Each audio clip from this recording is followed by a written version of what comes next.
నిన్న తెప్పోత్సవ కార్యక్రమం పూర్తయిన తర్వాత ఈరోజు ఉదయం భద్రాచలంలో వైకుంఠ ద్వారానికి ఉత్తర ద్వార దర్శనాన్ని ఏర్పాటు చేయడం జరిగింది. దీనికి సంబంధించి అధికారులు అన్ని రకాల ఏర్పాటు చేశారు. ఇక్కడ ప్రస్తుతం అనేక మంది భక్తులు దేశ నలుమూలల నుంచి కూడా రావడం జరిగింది. ఏర్పాట్లన్నీ అయితే బాగానే ఉన్నాయండి. మేమైతే భీమవరం నుంచి వచ్చాం. వైకుంఠ మనకి దర్శనం అని చాలా ఫేమస్.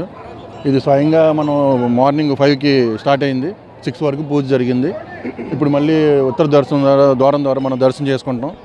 చాలా బాగుంది. అంతా కూడా చూస్తూ ఉంటే చాలా మన సొంతంగా వైకుంఠం ఫీలింగ్ అనేది కలిగింది.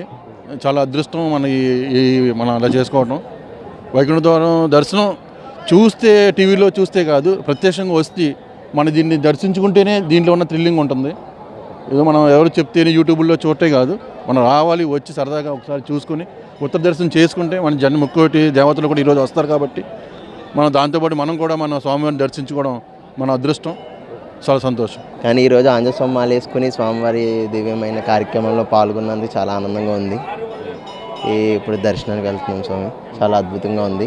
ఇదే ఫస్ట్ టైం రావడం స్వామి. ఈ రోజున ఇలా ఇక్కడికి వచ్చి మాలలో నేను ఆంజనేయ స్వామి మాల ఇక్కడికి వచ్చి ఇలా దర్శించుకోవడం ఏ జన్మలోనో పుణ్యం చేసుకున్నాను అనుకుంటున్నాను. జై శ్రీరామ్ అండి. నేను గత 30 సంవత్సరాలు వస్తున్నాను. భద్రాచలం మనకి దక్షిణ అయోధ్యగా పేరు భద్రాచలం శ్రీ సీతారామచంద్ర స్వామి వారి యొక్క దేవస్థానంలో వైకుంఠ ద్వారదర్శనం చాలా బాగా అద్భుతంగా జరుగుతుంది. ఇక్కడ అధికారులు కూడా చాలా మంచిగా ఏర్పాటు చేశారు. ఇక్కడ చూస్తున్న భూతో నా భవిష్యత్తు, ఈ 2 కళ్ళు కూడా చాలవు. ప్రతి ఒక్కరు కూడా ఈ యొక్క దేవాలయాన్ని సందర్శించవలసిన కోరుతున్నాను. అలాగే ప్రభుత్వం కూడా ఒక చిన్న విన్నపం అండి.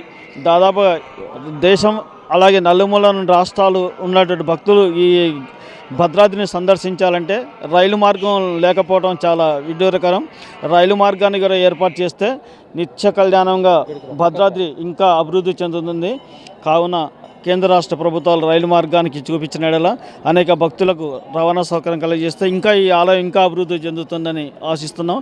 నేను శ్రీరామ దీక్ష 32 సార్లు స్వీకరించానండి. హనుమ దీక్ష కూడా 22 సార్లు స్వీకరించాను. జై శ్రీరామ్.